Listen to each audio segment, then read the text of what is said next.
Well, hi guys. I finally managed to get all the electronics into this truck. It's been a bit of a saga. Nothing's really gone smoothly after I got the servos in and all that.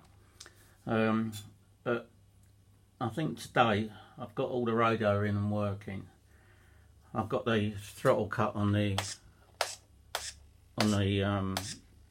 carburetor there, so I can actually stop the engine. You just heard.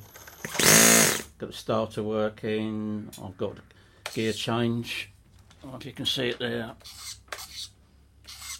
Gear change working there, and obviously I've got the brake on the other side. Now, when it comes to putting this radio in, you know, I like to run a separate servo for the throttle, so I can use a throttle cut. But I couldn't find anywhere up here to put the third or the fourth actual servo in. So I thought to myself, I don't know, let's have a look at the old plastic radio box. So I found the old box, and hang on, let's just get me the bit I cut off. Right, so I actually cut this front piece off. Now this was part of that box, so it sat on the top there. So I've cut it right off, and I've been able to put the servo in there, because there's a servo mount in there anyway for 3 servos. So I've managed to put the servo in there to run the carburetor, and I put all the radio in there, and I managed to put the battery in the back here. So the battery in the moment is not the one I'm going to use. It's just a 2.2 battery. I'm going to get one of them sort of large flatty batteries like I use in touring cars and stuff like that, and use that. But I'll just show you how it fits in.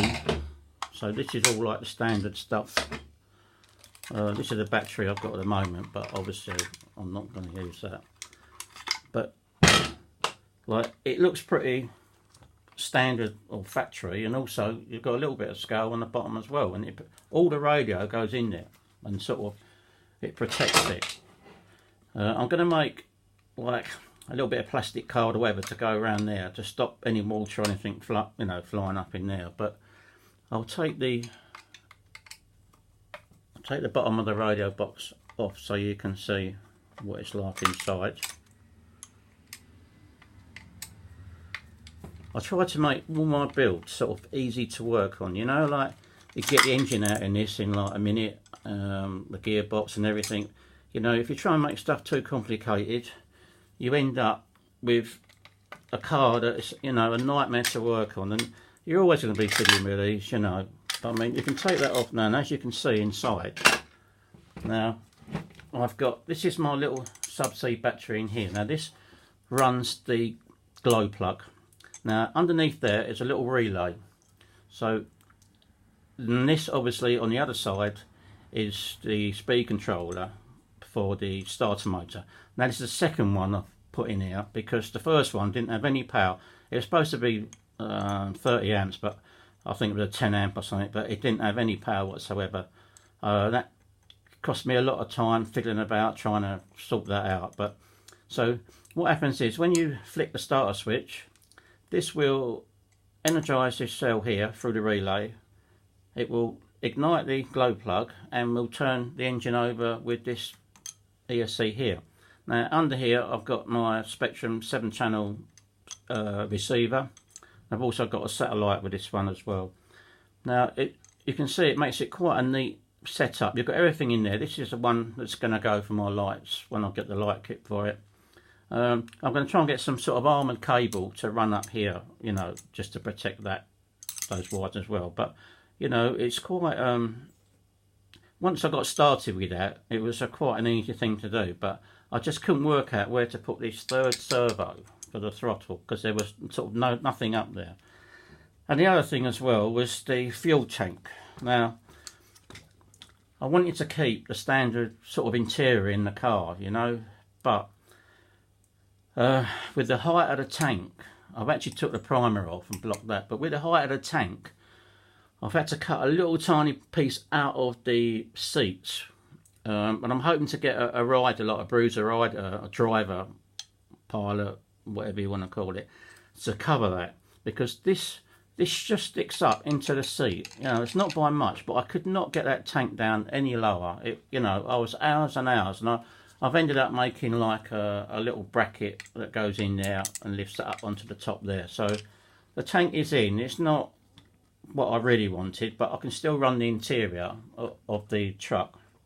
Now, also, I made my clutch to go in there, so I had to mess about with that as well, because every time I flicked the starter, it was trying to pull the truck along. Obviously, I tried to make wider shoes and heavier shoes because, you know, it's quite a low revving engine, so, you know, you want it to sort of engage reasonably. You know, it's got a lot of torque, so, you know, reasonably early. So I had to cut the shoes down, and I drilled a hole in them and put a stronger spring on. And now, I mean, I haven't fired it up, but it turns over and it don't try to drag the car along, so that's a bonus. Now, I know Dennis said, and everyone else has said about the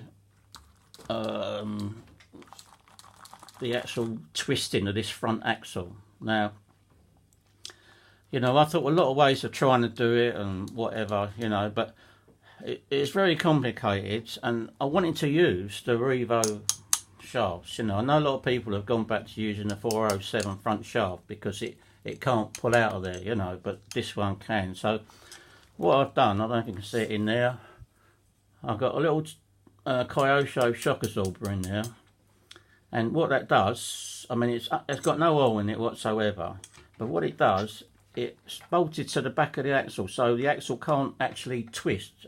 If, you know, it pulls against the piston in there, so it can't actually twist. And I'm hoping that's going to work. If not, you know, I've only got one on one side. I could put one on the other one just to stop it from twisting, you know. And then one other thing I was looking at, let's see if I can show you this. Oh, I've got a tie wrap on there. I don't know if you can see these sort of hoops that go around the spring, just in there. These hoops here, or these, I don't know what you call them, hangers or whatever, they actually lock over the front top of the spring. Now, on here, originally, these were shaped like a hoop. You know, they wasn't flat, and they was sort of crimping on each side of the spring, the leaf spring, but they weren't actually pulling it down. It was like a big hoop. So I made a little tool, and I managed to square them off. So now, let's see if I can get you to see this right. So now you can see they're actually pulling down on top of the spring, here, here and here. You can see they're flat on the top now. So, you know, otherwise it just tries to bend the spring down on each side, you know, because they're a hoop rather than being square. So that was another little job I had to do. Now, I've been trying to make an exhaust for this as well for the last few days. I'll tell you what, I've bent up so many bits of tubing and whatever, it's just like, and I've been trying to use the low temperature alley welding kit I've got, but you know, I can't really get on it. It's like a soldering kit, you know, and sometimes it works and sometimes it don't, but sometimes it burns a hole through it, you know. I mean, this was kind of my first attempt at trying to make a pipe to go through, but it had a little mark in there, and I was going to try and fill it and then polish it out, but you know, it got such a mess and it kept burning holes in it, I sort of gave up with that one. So today I managed to get some more tubing. Now also, that old tube was quite a small bore, so it's quite restrictive. So what I've done today is make this one here. Now it's a lot bigger, and I've actually made it out of all one piece. So now it can go on and underneath the truck. And can you see it there? Let's see if I can get it back there. Now that, I mean, you can blow through it quite easy. Now, I don't know if you guys are going to help me out, but I'm not sure whether to put a little can on the back and kind of have it like twin exhaust, because at the moment you can see it looks quite nice and it fits under there. Can you see that?